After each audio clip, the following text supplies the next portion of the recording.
আসসালামু আলাইকুম রহমতুল্লাহ ওবরকাতুহু। ব্রাদান ইসলাম, আশা করি আল্লাহর হুকুমে সকলে ভালো আছেন। আর সকলে ভালো থাকুন, সুস্থ থাকুন, আল্লাহরই ইবাদত করুন।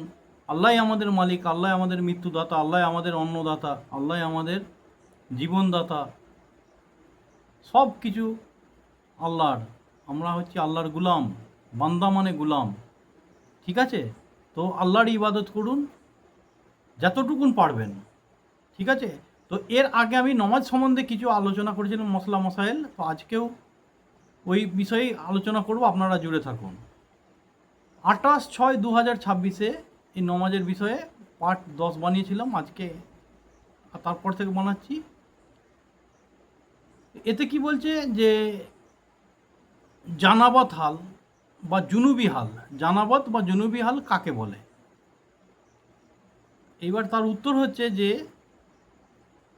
অপবিত্রতার কারণে আল্লাহ তিনার সাবাল্যক বান্দা ও বান্দির উপর যে গোসল বা স্নান ফরজ করেছেন বা হয়ে যায়, তার তার নাম হচ্ছে জানাবত বা জুনুবি হাল বা হাদস বলা হয়। হাদস কয় প্রকার? হাদস হচ্ছে দুই প্রকার। একটা হচ্ছে হাদসে আসগার, একটা হচ্ছে হাদসে আকবার।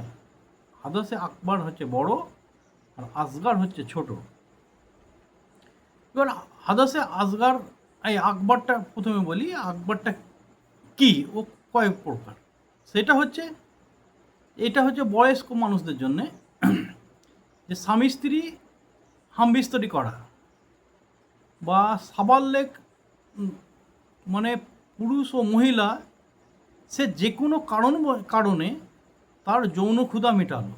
আমি আগে গিয়ে বলছি না, যারা বোঝার বুঝে গেলে, যে যে কোনো কারণে সে তার যৌন ক্ষুধা মেটালো, বা স্বপ্নদোষ হলো, বা যে কোনো কারণবশত যৌন উত্তেজনার কারণে তার বীর্য খনন হয়ে গেল। উত্তেজনার কারণে সে হয়তো নিজে ক্ষুধা মিটোয়নি, তারপরেও উত্তেজনার কারণে বীর্য এত খনন হয়ে গেল যেটা তার উপর ফরজ গোসল হবে। বা নারী মহলে মায়েদের জাতেদের যে হায়েজ বা নেফাসের কারণে অপবিত্র হয়ে গেল। ঠিক আছে? তো সেটাকে হাদসে আকবর বলা হয়, যার জন্য গোসল ফরজ হয়ে যায়। এবার গোসল ফরজ হলে আমাকে কি করতে হবে? আমি আমার দিক দিয়ে বলছি। আমি যদি যে কোনো কারণবশত আমার বীর্য খনন হয়েছে, তো আমাকে গিয়ে সর্বপ্রথম ওই পোশাকটিকে ভালো করে ধুয়ে ছেড়ে দিতে হবে। দিয়ে নিজের যে অঙ্গে যে জায়গায় লেগে আছে সেই জায়গাটা ভালোভাবে ধৌত করে নেওয়া, পরিষ্কারভাবে। সাবান যদি না হয় কোনো ক্ষতি নেই, হাতে করে এমনভাবে ধুতে হবে যেন কিছু না, মানে লেগে থাকে বা কোনো রকম চিকাসও যেন না থাকে, সেরকমভাবে ধুয়ে নেওয়া হলো। ধুয়ে নেওয়ার পরে কি করতে হবে? যদি প্রস্রাব করা হয়, আলহামদুলিল্লাহ প্রস্রাব করে নিলেন, তাহলে পুরো পবিত্রতা ভেতর থেকে যদি নাপাকি থাকে সেটা বেরিয়ে গেল প্রস্রাবের মারফতে। তার পরবর্তী, এইবার ওই জায়গা ধুয়ে নেওয়া হলো, মুখে পানি নিয়ে কুল্লা করতে হবে। তো যেন সেটা কিবলামুখী না হয়, অন্যদিকে যে কোনো দিকে মুখ করে কুল্লা করতে হবে, গড়গড়া করতে হবে এই টাকরা পর্যন্ত যতদূর পারবেন, যেন গিলে না না যায়। এবার রোজা রাখলে কেউ যদি রোজদার হয় সেটাকে অতটা করতে হয় না, মুখে মিনিমাম 3বার কুল্লা করতে হবে।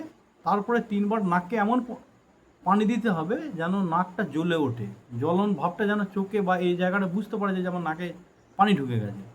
দিয়ে এরম করে 3বার, তারপরে মুখমণ্ডল 3বার, তারপরে হাতগুলো 3বার, তারপরে এবার ওই পানি দিয়ে গোসল করে দেওয়া হবে, জুনুবি গোসল। যে আল্লাহ, আমি অপবিত্র ছিলাম, পবিত্র হওয়ার জন্য আমি গোসল করলাম। ঠিক আছে? এটাকে বলে জুনুবি বা ফরজ গোসলের ইয়ে। এবার সমস্ত শরীর ধুয়ে নেওয়া হয়ে গেল। এমনভাবে ধুতে হবে যেন কোনো জায়গা এক একটুখানি একটা চুলের গোড়াও যেন শুকনো না থাকে। পরিষ্কারভাবে গোসল করতে হবে। সাবান হলেও হবে, সাবান না হলেও হবে। কিন্তু যদি সে এই এই আমি যে পদ্ধতি বলে দিলাম সেইটা যদি না করে, সে যদি মানে সাবানের ফ্যাক্টরির ভেতর ঢুকে গিয়ে গোসল করে বা সাবানের কড়াইয়ে ঢুকে পড়ে, তাহলেও তার গোসল হবে, কিন্তু ফরজ গোসল হবে না। যেটা ইসলাম বলছে, আমার আল্লাহ বলে দিয়েছে, আল্লাহ রসুল যেটা পদ্ধতি দেখিয়ে গেছে, সেটা হচ্ছে ওই অজুটা তোমায় করতে হবে। ঠিক আছে? এটা হচ্ছে হাদাসে আকবর বলা হলো। এবার হাদাসে আসগারটা কী জিনিস? সেটা হচ্ছে ওই অপবিত্রতা যাহার কারণে অজু ছুটে যায় বটে, কিন্তু ফরজ গোসল করা জরুরি নয়। যেমন কাপড়ে পেচ্ছাপ করে ফেলা। বয়স্ক মানুষদের পেচ্ছাপ করে উঠার পরে চট করে এক ফুঁটা বেরিয়ে যাবে, কি 4 কদম চললেন তারপরে বেরিয়ে গেল কোনো কারণবশত, বা পায়খানা করে ফেলা, বা পায়খানা মলমূত্র হইতে বায়ু নির্গত, মলদ্বার দিয়ে বায়ু নির্গত, মাফ করবেন, শরীরের যে কোনো অংশ থেকে পুঁজ বা রক্ত গড়িয়ে যাওয়া, বেরিয়ে, ফোঁসা আছে, আমি নামাজ পড়তে গিয়ে ফোঁসাটা পট করে গালালাম, বা বেরিয়ে গেল, তাহলে আমি নাপাক হয়ে গেলাম, অজু কেটে যাবে। এটা হচ্ছে হাদাসে আসগার। পুঁজ থেকে রক্ত বাহির হলে বা পুঁজ বাহির হলে ফুড়া থেকে, বা মদ্যপান করলে অজু কেটে যাবে। ঠিক আছে, মুখ ভর্তি বমি করলে অজু কেটে যাবে। বা মা ও বোনেদের যে ইস্তেহাজা বা যেটা বলা হচ্ছে যে পিরিয়ডসের বিষয়টা, যে রক্ত দেখা দিলে তার ইয়ে হয়ে গেল, হাদাসে আসগার হয়ে গেল। ঠিক আছে, এইবার আরেকটা হচ্ছে যে কসরি সালাত বা কসরের নমাজ কাকে বলে। কোনো ব্যক্তি, আল্লাহর কোনো বান্দা বা বান্দি যখন মুসাফির থাকে, ওই অবস্থায় ফরজ সালাতকে কসরি সালাত বলা হয়। যাহা 4 রিকাত নমাজ আছে, যেটা যেমন জোহর, আসর, ঈশা, এই জোহর, আসর, ঈশার ফরজ নমাজটা 2 রিকাত পাঠ করার হুকুম দিয়েছে আল্লাহ। মানে 4 রিকাতটাকে 2 রিকাত পড়ে নিলেই তাহলে কসরের নমাজ আদায় হয়ে গেল। ঠিক আছে, মুসাফির অবস্থায় আমাদের নমাজ কসরের নমাজ।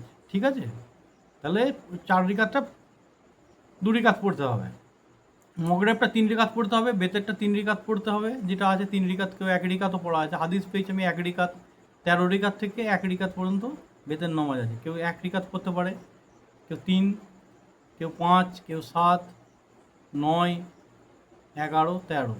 যাই হোক, রসুল সাল্লাল্লাহু আলাইহি ওয়াসাল্লাম 13 পড়েছেন, তারপরে একটু বয়স হয়ে যাওয়ার পরে আর কমিয়ে দিয়েছিলেন। ওই নিয়ে একবার আলোচনা করব।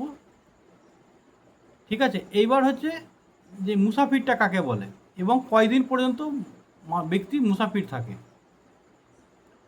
কোনো ব্যক্তি নিজ বাসভবন হইতে 77 কিলোমিটার দূরে চলে যাবে, এরকমভাবে সফরে বেরিয়েছে, 77 কিলোমিটারের দূরে যাবে বা চলে গেছে, তাকে মুসাফির বলা হয়।